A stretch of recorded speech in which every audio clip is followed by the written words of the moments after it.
Cymraeg. Sorry. Sa'n mynd i gorau editio hwnna. Ti'n cyrraedd y coleg yn y bore, be di'r gair Cymraeg cyntaf ti'n ei ddefnyddio? Bore da. Bore da. Falle ti'n iawn. Bore da. Helo. Ti'n iawn. O ie, mae hynny'n ei dda.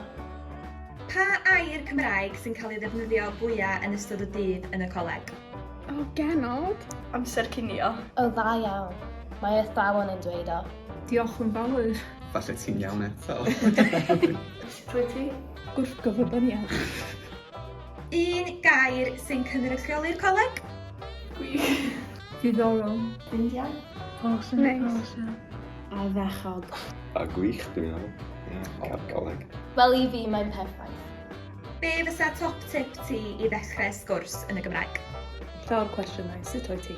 Dweud helo sut ydych chi. Ofyn sut mae nhw. Edrych i siarad Cymraeg lanio.